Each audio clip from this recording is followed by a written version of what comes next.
Hello friends, welcome to RJ public sports YouTube चैनले।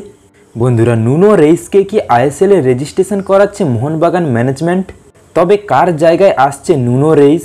এছাড়াও এই মরশুমে আইএসএল এ রেজিস্ট্রেশন করানোর নতুন নিয়ম কি, সবটা নিয়েই আলোচনা করব আজকের এই ভিডিওটিতে। তাই ভিডিওটি শেষ অবধি দেখার অনুরোধ রইল।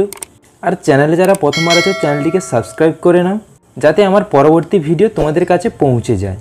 চলো তাহলে এবার ভিডিওটি শুরু করা যাক। বন্ধুরা, মোহনবাগান বেশ কয়েকদিন আগেই পর্তুগিজ ডিফেন্ডার নুনো রেইসকে সই করিয়েছে মোহনবাগানের ডিফেন্সের সমস্যা কাটানোর জন্য।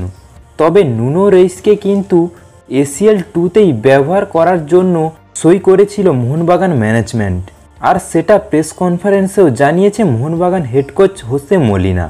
তবে এই মুহূর্তে আইএসএলে মোহনবাগানের ডিফেন্সের অবস্থা দেখার পর মোহনবাগান ম্যানেজমেন্ট হয়তোবা নুনো রেইসকে আইএসএলে রেজিস্ট্রেশন করাতে চলেছে, আর তার মোহরা অলরেডি শুরু করে দিয়েছে মোহনবাগান তাদের প্র্যাকটিস।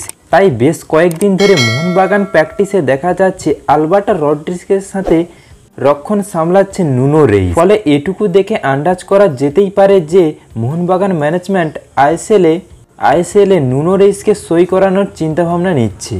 তবে তার আগে জেনে নাও এই মরশুমে আইএসএলে রেজিস্ট্রেশন করানোর নতুন নিয়ম।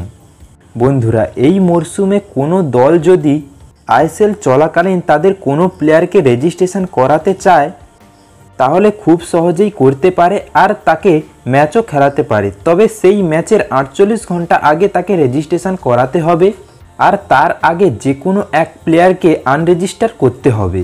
তবে সেই দলকে মাথায় রাখতে হবে যে যেই প্লেয়ারটিকে তারা আনরেজিস্টার করবে তাকে পরবর্তী 12টি ম্যাচে পাবে না।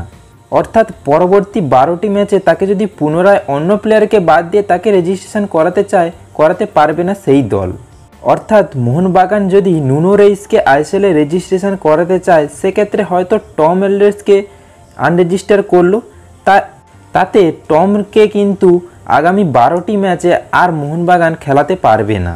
12টি ম্যাচ পর আবার যদি চায় তখনই মোহনবাগান তাকে রেজিস্ট্রেশন করতে পারবে, যে কোনো একটি প্লেয়ারকে আনরেজিস্টার করে। ফলে নুনো রেইসকে যদি রেজিস্ট্রেশন করাতে হয় তাহলে খুব ভাবনা চিন্তা করেই কোনো এক প্লেয়ারকে আনরেজিস্টার করতে হবে। তবে সেটা সম্পূর্ণ হোসে মলিনার ওপর ডিপেন্ড করবে যে হোসে মলিনা কি চাইছে, সেটা সময়ই বলবে আমাদেরকে। বন্ধুরা, তোমরা কি চাও? নুনো রেইসকে কি আইএসএলে রেজিস্ট্রেশন করানো উচিত? আর যদি রেজিস্ট্রেশন করায় সেটা কার জায়গায় রেজিস্ট্রেশন করাবে মোহনবাগান, তা অবশ্যই কমেন্টে জানিও। তাহলে আজকের ভিডিওটি এই পর্যন্ত। ভিডিওটি যদি ভালো লেগে থাকে লাইক, কমেন্ট, শেয়ার করে দিও।